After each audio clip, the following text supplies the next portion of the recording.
Hey yo, and welcome to Callum's Corner. Welcome to the vlog. Not just any old vlog though, it is the Christmas vlog. Yes, it is Christmas Eve and tomorrow is the big day. I personally have got a lot of people coming over. I've got my mum here already, got my mum's sister, my auntie coming, and my auntie's kid who is married with her husband coming, and their 2 children. So it's quite a big undertaking for me tomorrow. I am going to be cooking the Christmas dinner. I've been planning it all out today, actually. I've got on the notes app on my phone, I've got all my timings down, a little timetable for it. Meat's going in first, 20-30 minutes later, get the potatoes in, another 20-30 minutes after that, got some of the trimmings, parsnips and stuff. Yeah, it's a complicated undertaking, but I'm feeling confident about it. Hopefully you are all ready for Christmas, although this will probably come out after Christmas, so hopefully you've had a lovely Christmas. Yeah, I'm looking forward to it, very much so. Right, I will see you tomorrow for the big day. Hey up, and Merry bloody Christmas to you all. I love Christmas morning. It's just the best time. It takes me right back to being a bloody kid. I hope you've all had a good morning so far. You're with people that you want to be with. You got some decent presents. My haul hasn't been too bad so far, considering it's my mother. She normally gets me quite bad gifts, but this year she's kind of gone with like a beard theme. Like a beard trimmer and stuff, and more beard care stuff. I mean, my beard is going mental. I want to do something about it, trim it down somehow. So, actually, not too bad a gift from her. Some chocolates and some games, that kind of stuff as well. Yeah, it's decent. But now it's time to get my head in the game. My family will be here quite soon, and it's on, basically. The Christmas dinner preparation begins here. I'm going to go and pre-peel my potatoes so they're ready, and just go over my timetable and make sure everything is as good as it can be. Hopefully, I can kind of keep you updated as the day goes on, but yeah, I'll see you later. Hey up, right, I thought I'd do you a little update. Unfortunately, I've had to come up to my bedroom to do it. For some reason, all of my family, they're just congregating in the kitchen. It's making it quite awkward, actually. For one, it makes me feel under pressure that they're all in there looking at me, watching me cook. For two, when I do cook a big meal like this, it takes a while. I like to have something on my phone just to watch. I've selected a Top Gear special, Botswana one to watch this year, but I can't do that because they're all jibber-jabbering away. And for three, it makes it awkward. I can't vlog because they're all in there making too much noise. Yeah, it's irritating, but I'm getting through it. Everything apart from that is going well. The meat's in the oven. I've just popped the potatoes in. Yeah, right to schedule. Fingers crossed this is going to be the best bloody Christmas dinner ever. Right, my family has finally buggered off and I got back my ability to vlog freely in my own house again. Christmas dinner was excellent. I absolutely surpassed myself despite an attempt at downright sabotage by a member of my family, right? So I was doing one of my final checks in the oven, right? Getting ready to put the chipolatas in, second to last stage. Yorkshire pudding's the only thing to remain. Open up the oven and everything on the top shelf looks like suspiciously well cooked, while the bottom shelf is it's not cooking anymore, all right? And what's happened is my little 11-year-old, I don't even know what relative he is to me, my cousin's kid, the 11-year-old, right, has switched my oven, the little knob thing on the oven, right, and he's turned it from the oven function to a grill function. Right, my timings were messed up. I've got no idea how long it had been like that, like what stage the meats were at in terms of their cooking. It was an absolute nightmare. I had to clear everyone out of the kitchen in the end. I couldn't cope with all these intrusions. I had to send them in the living room, gave them a box of Black Magic to, tuck into Christmas fodder, and changing everything up in the order of the oven, putting it back on the proper oven, stuff on the top, down the bottom. It was a nightmare. It was so hectic. And after I'd finished that, I thought, you know what, I'm going to go get myself a Black Magic, get over all this stress. So I walked into the living room, right, and I'm looking for fruit fondant. I want either the raspberry or the orange cream. And they've been eaten. Every single one of them has been eaten. I said, are there no fruit creams left? And the bloody husband of my cousin was like, no, sorry, they're my favourites. They're my bloody favourites. Not just has he eaten the top layer. No, he's gone down to the second layer and eaten all the fruit fondants. That is like against every single piece of chocolate etiquette. You don't make a unilateral decision that you're going onto the second layer of another man's chocolates. Honestly, it made Christmas dinner quite tense having to sit opposite him, but it was excellent. Everyone bloody said so. What they didn't say was an offer to bloody wash up afterwards. So not only did I make Christmas dinner and everything, I had to bloody do all the washing up as well. I'm not doing this again next year, Aaron. Everyone over here. I'm going to go on holiday. Yeah, I sound stressed, but I'm quite relaxed now. I've had a couple of mulled wines to get over it and finally just, kicking back and enjoying Christmas. Gonna stream in a minute, but I know loads of you don't watch me on Twitch, so I just wanted to say to all of you who don't, who are just on my YouTube, massive thank you. You've made the year awesome for me, and I hope you've had a bloody good Christmas. Happy bloody Boxing Day to you. I hope you're having a lovely time with your families and stuff. I've got my close family coming today. A little bit of a double-edged sword, actually. On one hand, I've got Eddie and a sister that I do like coming. And on the other hand, I've got Amy coming. But yeah, what can you do? It's the price you pay to be with family, I guess. Anyway, they should be here quite soon. So yeah, hopefully I'll be able to update you and check in with you again later. Hey, I thought I'd sneak upstairs and give you guys a bit of an update. Family's been here for a few hours. It's not going too badly, actually. Brilliant to see Eddie again. The lad is just awesome. He gets smarter and smarter every time I see him. I swear by the time he's fully grown, he's going to be a genius, like Elon Musk or something. Amy's Amy. She's been irritating. Won't stop going on about the result in the Strictly Come Dancing final. Apparently there was like a same-sex couple in the final, and they were much better than the other couple, and the fact that they didn't win is like proof of the rampant homophobia in this country or something. John and Johnnis. I don't know. I try not to listen. Although I did actually, it was quite useful to speak to her. I had a really horrifying experience the other day on the bus, where this bloke assumed I was a vegan. It was really perplexing. It was horrifying anyway, because he started speaking to me. I hate social interactions when I'm on public transport. I don't like speaking to strangers. I put my headphones on and like listen to music to drown out my own thoughts. I don't want to listen to someone else's. But he made this really weird connection because he'd heard me listening to Finley Quay even after all, and he gestured for me to take my headphones off. I had to press stop and reluctantly take them off, knowing it was a mistake at the time, and he started blabbering on about how it's like a vegan theme tune. The most horrifying part of all was when he started singing it, like the suffering bit. It was awful. Bloody awful. The whole thing was awkward. I mean, he was about my age. He had a beard as well, like long hair, like physically unremarkable in every way, apart from his eyes. They were so far apart, like they were like distant islands. I like to make eye contact when I'm speaking to someone. It was really difficult. I had to kind of like pick a spot in the vast expanse of space above his nose and just kind of focus on that. But yeah, the whole thing was really horrifying. He was going, like, he assumed I was a vegan. He walked it back pretty quickly. I had my mask on, but my eyes obviously betrayed like my true feelings. But he said he's got quite a good sense for it normally. I said, vegan da? Vegan bloody duh. More like it. But yeah, he sensed I was a vegan. I started walking it back, but yeah, it was horrifying. Didn't like it at all. And he said, it was basically, he was explaining it. It was basically, he thought I was like making the right choices like him. The fact that we both chosen to be on public transport, not contributing to the pollution problem, making the right choices apparently. What right choices he's making? We're bloody middle-aged men sitting on a boss-mate public transport. We have not made enough right choices. Honestly, I'd give my cock and balls for a car and driving licence. There's no bloody choice in this. But Amy did reassure me that actually she's never heard of Finley Quay, even after all being a vegan anthem. Makes no sense in my mind. I mean, that was out when I was young, that song. You know, veganism wasn't rampant back then. There's probably like Jeremy Corbyn was probably the only bloody vegan. Yeah, it was horrifying, but she did reassure me that she's never heard of that. And maybe he was just a little bit mental chicken oriental. I mean, he must be to be making bloody conversation on public transport. Horrifying. Right, okay, I better get downstairs and get contributing to the family day again. Right, Happy New Year to you all. Now, do you remember how you last saw me? Just after Christmas, big, bushy beard, bit unkempt. I mean, yeah, sure, there was a certain kind of alpha charm to it, but it did look slightly messy. Well, that's all changed. I've been to a barber's a couple of days ago and got my beard trimmed. I thought, going into a new year, have a new me. So here is the... Lady's got all excited by this. And just doing a beard reveal, mate. You just have to chill for a moment. It doesn't involve you. It's a little bit kind of self-centered sometimes. Anyway, right, it's time to reveal the new beard. Do-do-do-do. Why are you making it all about you? I'm showing off my new beard. Yes, I'm going to take you out in a moment. I always do, don't I? Just give me 2 minutes. Do-do-do-do. Yeah, it's different. It's different. I do want it. He's sulking now. Bloody sulking. He can't let me have the moment, can he? Yeah, I want it to go pointier eventually.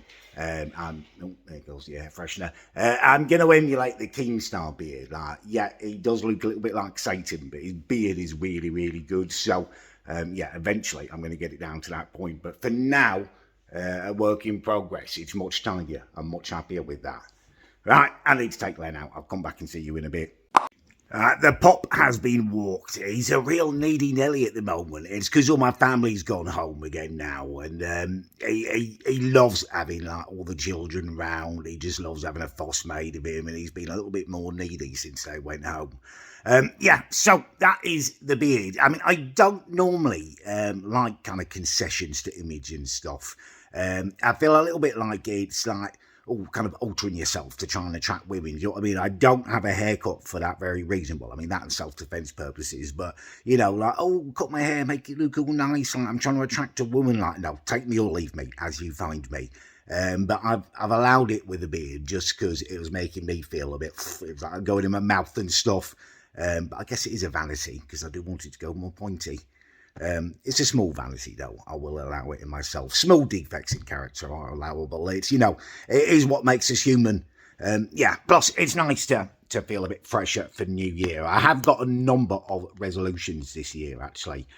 I'll tell you about them tomorrow though, on the kind of the cold light of New Year's Day is the time to talk about resolutions, if you can still kind of face them in that. I always find it the most depressing day of the year. Everything's shot, it's all like a hubbub the night before, and then everything's just like dead, gone, ghost town.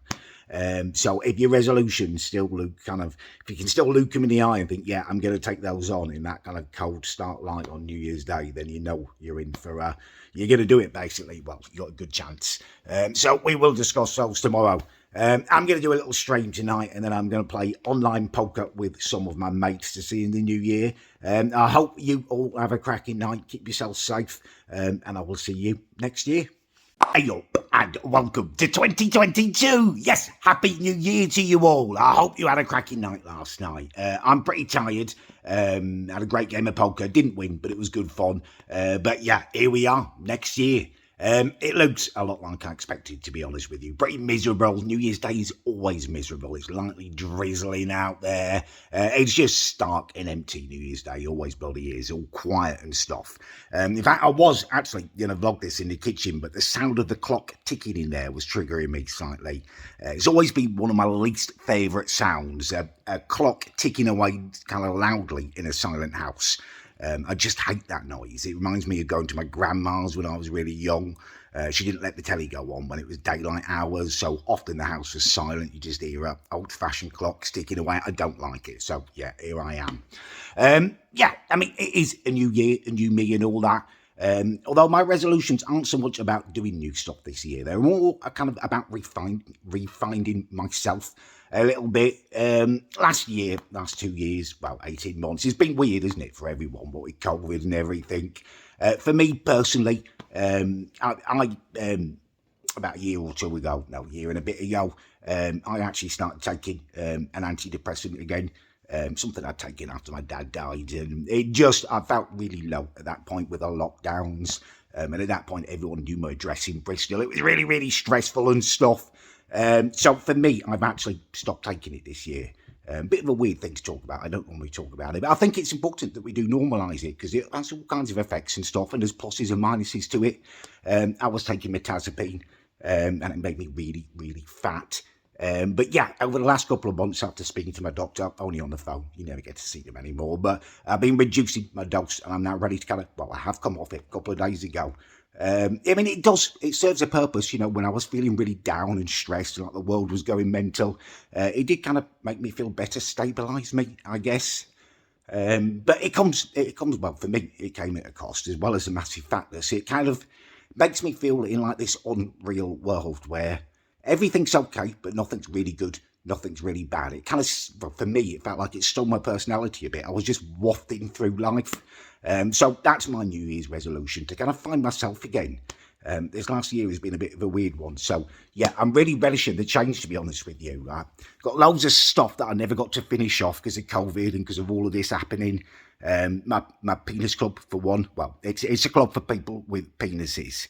For me, like making content and stuff has always been not just about getting stuff off my chest, but also trying to change the world for a better.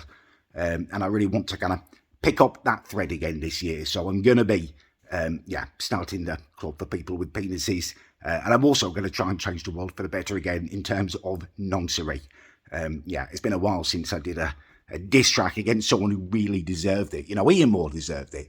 He's a fat twat. But there are prolific paedophiles out there who do need taking down. And that's always been like my mission. And I kind of lost track over that over the last couple of years. So, yeah, this year is going to be an interesting one for me. Back on what would you call it? My crusade to change the world. And also, hopefully, able to make more videos again now. I'm feeling a bit better and stuff. Yeah, it should be a good one. And as well as that, actually, there's a very big change. I'll tell you that later in the week. Waffled on enough now. But there is another very big change that I'm implementing in my life at the moment. Another crusade, I guess you could call it. Yeah, right, I'm going to the pub. I'm not going to sit around here on New Year's bloody day. I'm going to go out, get some food and try and enjoy today. Right, we need to talk about football because something is going on at Ewood Park. Now, I've avoided talking about it until this point because I don't want to jinx it. I don't want to give it too much attention in case it goes away. It's just a good run of form or something, but it's becoming more and more evident that Blackburn Rovers are back. We are back as a force. We're now second in the Championship. Today, we drew 0-0 with Huddersfield, and I'm disappointed by that result. It's been so long since I've been watching Blackburn games with any kind of expectancy. And I'm not saying we're going to stay in second position. We've got a tiny little squad. It's probably not good enough for automatic promotion, but a place in the playoffs would be incredible, beyond expectations. And it's all down to the magnificence of Tony Mowbray's management and Ben Berriton Diaz. His goal scoring is just off the chances here. He's like a player transformed. I'm loving life. It's fun to be a football fan again. It's incredible. If we go up, oh my God, if we bloody go up, I'm not going to let myself drink too much, but I need it to be recognised now that Blackburn Rovers are back. Bloody love it. Right, before I end this vlog, I need to have a very, very serious conversation with you. It's about a life-changing decision that I myself made a few weeks back. It is an adult conversation, so if you are 16, if you could click off the blog now, Merry Christmas, Happy New Year and all that. For the rest of you, I would urge you to listen to what I've got to say about this, and hopefully some of you will implement these changes in your own lives. That's all I can hope, really. Basically, a few weeks back, I made a major life-changing decision that I'm done with X videos, YouPorn. I'm done with it all now. I had like an epiphany. It was after my failed sleep stream, just checking through it, and I realised it's just not normal boom boom on there anymore. Everything has been amped up. I don't know, we've got an epidemic or something going on. I think it's the availability of, the pornography nowadays. When I was a kid, you'd be lucky if you got like a whipped out bit of page 3. You're lucky if you saw a nipple, or a whole tit. Nowadays, everyone has got all this access and it's just ramping up. Everyone's going one better. And it's just reached a stage where I was looking at it and it's almost disgusting. No one's actually having boom boom anymore. It's all like raw dogging. What is raw dogging? Like, raw is what my thighs get when I'm a bit chubby and it's a hot day and they rub together. It's like a really red, unpleasant sensation. Why would you want boom boom that's unpleasant? Raw dogging. It's none of it's proper boom boom anymore. There's no fingering. It's all bloody fisting. Like, it's all to the max now. And I frankly, I'm worried about this. It's teenagers are going to be watching this and they're going to be thinking that's normal, and that's like, it's their instructional guide. They'll be learning from that, and that's how they'll be having boom boom. If this carries on, I confidently predict like boom boom might even go out of fashion. People will stop having it. We're in danger as a species if this carries on. I've had enough now. I am not watching those sites anymore, and I would urge you guys to do the same. It's all got too much. And I know what you're thinking. That's a massive loss to you not watching sites like that. Well, think about me. It just leaves me with what's in the bank, and I haven't had Boom Boom for over a year. So this is, almost practically speaking, could be my retirement from masturbation, so to speak. But it's a price I'm willing to pay to get some kind of normality back in life. I'm thinking of the future generations here. So yeah, hopefully that's giving you some food for thought. It's something that's bothering me. Yeah, the world is changing, and some of it is not good. Think about the consequences. Right, yeah, hopefully you've enjoyed the vlog. If you did, please do leave a like. If you didn't, please do leave a dislike. There will be a lot more content coming, as I was saying the other day. Yeah, hopefully you'll still be here for it.